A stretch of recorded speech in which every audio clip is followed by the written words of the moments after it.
मेरे दोस्तों, यह मेरे सोचने का ही तरीका है जिसने मुझे नास्तिक बनाया है। मैं नहीं जानता कि ईश्वर में विश्वास और रोज बरोज की प्रार्थना, जिसे मैं मनुष्य का सबसे अधिक स्वार्थी और गिरा हुआ काम मानता हूँ, मेरे लिए सहायक सिद्ध होगी या मेरी स्थिति को और चौपट कर देगी। मैंने उन नास्तिकों के बारे में पढ़ा है जिन्होंने सभी विपदाओं का बहादुरी से सामना किया। अतः मैं भी एक मर्द की तरह फांसी के फंदे की अंतिम घड़ी तक सिर ऊंचा किए खड़े रहना चाहता हूँ। नमस्कार दोस्तों, स्वागत है हमारे चैनल में।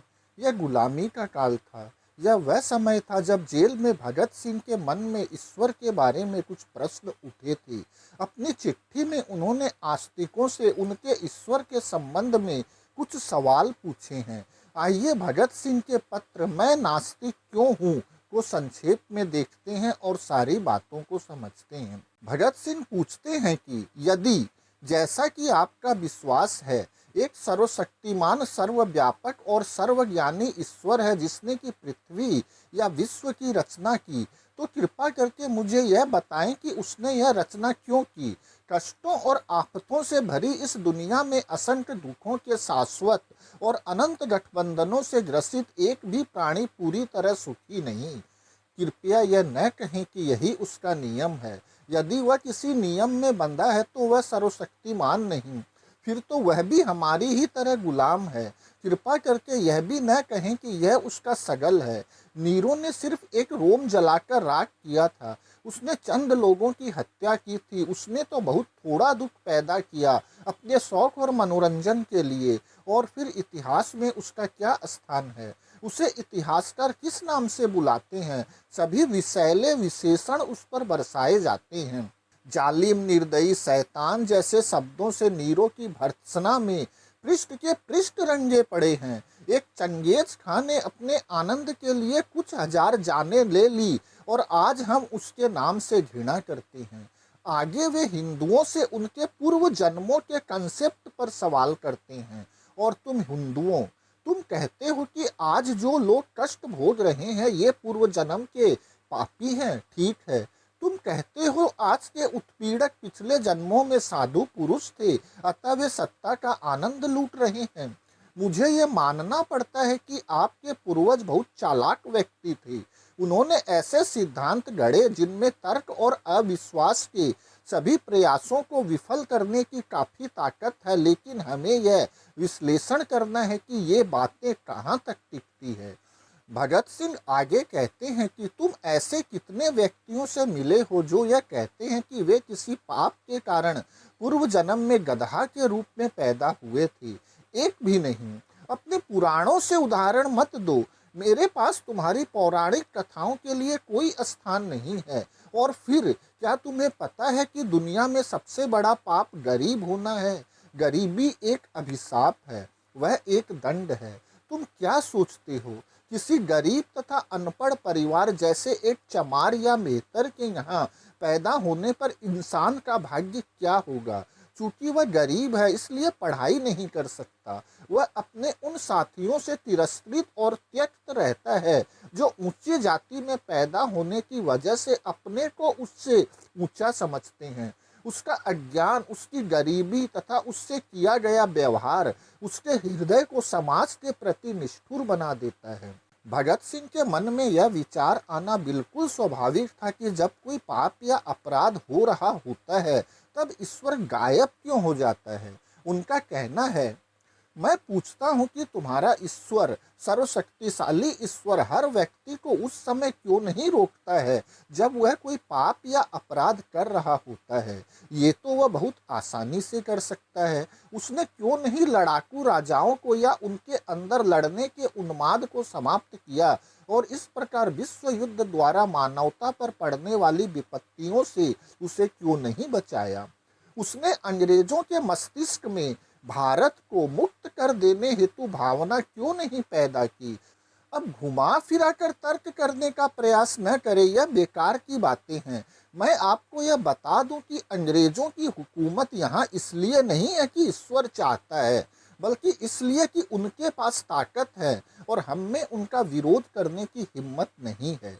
वे हमें अपने प्रभुत्व में ईश्वर की सहायता से नहीं रखे हुए हैं, बल्कि बंदूकों, राइफलों, बम और गोलियों, पुलिस और सेना के सहारे रखे हुए हैं। यह हमारी ही उदासीनता है कि वे समाज के विरुद्ध सबसे निंदनीय अपराध, एक राष्ट्र का दूसरे राष्ट्र द्वारा अत्याचारपूर्ण शोषण सफलतापूर्वक कर रहे हैं। आगे भगत सिंह काफी कठोर शब्दों का प्रयोग करते हैं। कहाँ है ईश्वर? वह क्या कर रहा है? क्या वह मनुष्य जाति के इन कष्टों का मजा ले रहा है? वह नीरो है, चंगेज है, तो उसका नाश हो। भगत सिंह आगे साइंटिफिक टेम्परामेंट को बढ़ाने की बातें करते हैं, जो कि बाद में हमारे संविधान का भी अंग बनी। वे कहते हैं कि क्या तुम मुझसे पूछते हो कि मैं इस विश्व की उत्पत्ति और मानव की उत्पत्ति की व्याख्या कैसे करता हूँ? ठीक है, मैं तुम्हें बतलाता हूँ। चार्ल्स डार्विन ने इस विषय पर कुछ प्रकाश डालने की कोशिश की है, उसको पढ़ो। डार्विन की जीव की उत्पत्ति पढ़ो और तदुपरांत सारा विकास मनुष्य द्वारा प्रकृति से लगातार संघर्ष और उस पर विजय पाने की चेष्टा से हुआ। यह इस घटना की संभवतः सबसे संक्षिप्त व्याख्या है। भगत सिंह आगे कहते हैं कि तुम्हारा दूसरा तर्क यह हो सकता है कि क्यों एक बच्चा अंधा या लंगड़ा पैदा होता है यदि यह उसके पूर्व जन्म में किए कार्यों का फल नहीं है। तो जीव विज्ञान वेत्ताओं ने इस समस्या का वैज्ञानिक समाधान निकाला है। उनके अनुसार इसका सारा दायित्व तो माता पिता के कंधों पर है, जो अपने उन कार्यों के प्रति लापरवाह अथवा अनभिज्ञ रहते हैं जो इस बच्चे के जन्म के पूर्व ही उसे विकलांग बना देते हैं। लेकिन करोड़ों लोगों का ईश्वर में विश्वास क्या बचकाना है? क्या वे लोग निरे मूर्ख होते हैं जो आस्तिक है और ईश्वर के अस्तित्व में यकीन करते हैं? इस पर भगत सिंह अपने तर्क प्रस्तुत करते हैं। वे कहते हैं कि स्वभावतः तुम एक और प्रश्न पूछ सकते हो, लेकिन यह निरा बचकाना है। वह सवाल यह है कि यदि मनुष्य कहीं नहीं है तो लोग उसमें विश्वास क्यों करने लगे? मेरा उत्तर संक्षिप्त तथा स्पष्ट होगा कि जिस प्रकार लोग भूत प्रेतों तथा दुष्ट आत्माओं में विश्वास करने लगे, उसी प्रकार ईश्वर को मानने लगे। अंतर केवल इतना है कि ईश्वर में विश्वास विश्वव्यापी है और उसका दर्शन अत्यंत विकसित है। आपदा में पड़े मनुष्य के लिए ईश्वर की कल्पना सहायक होती है। अंत में वे सारी बातों का कंक्लूजन देते हैं। वे कहते हैं कि समाज को इस ईश्वरीय विश्वास के विरुद्ध उसी तरह लड़ना होगा जैसे कि मूर्ति पूजा तथा धर्म संबंधी क्षुद्र विचारों के विरुद्ध लड़ना पड़ा था।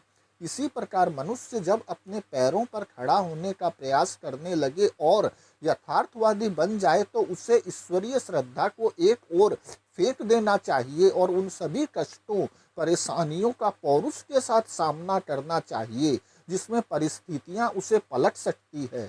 मेरी स्थिति आज यही है। यह मेरा अहंकार नहीं है। यह भगत सिंह का संदेश है। वे फिर आगे कह रहे हैं कि मेरे दोस्तों, यह मेरे सोचने का ही तरीका है जिसने मुझे नास्तिक बनाया है। मैं नहीं जानता कि ईश्वर में विश्वास और रोज बरोज की प्रार्थना, जिसे मैं मनुष्य का सबसे अधिक स्वार्थी और गिरा हुआ काम मानता हूँ, मेरे लिए सहायक सिद्ध होगी या मेरी स्थिति को और चौपट कर देगी। मैंने उन नास्तिकों के बारे में पढ़ा है जिन्होंने सभी विपदाओं का बहादुरी से सामना किया। अतः मैं भी एक मर्द की तरह फांसी के फंदे की अंतिम घड़ी तक सिर ऊंचा किए खड़ा रहना चाहता हूँ। देखना है मैं इस पर कितना खरा उतर पाता हूँ। मेरे एक दोस्त ने मुझे प्रार्थना करने को कहा। जब मैंने उसे अपने नास्तिक होने की बात बतलाई तो उसने कहा, देख लेना, अपने अंतिम दिनों में तुम ईश्वर को मानने लगोगे। मैंने कहा, नहीं प्रिय महोदय, ऐसा नहीं होगा। ऐसा करना मेरे लिए अपमानजनक तथा पराजय की बात होगी। स्वार्थ के लिए मैं प्रार्थना नहीं करूँगा। दोस्तों, क्या यह अहंकार है? भगत सिंह सवाल कर रहे हैं कि क्या यह अहंकार है? अगर है तो मैं इसे स्वीकार करता हूँ। यह है भगत सिंह के पत्र का संक्षिप्त संस्करण, मैं नास्तिक क्यों हूँ। धन्यवाद दोस्तों।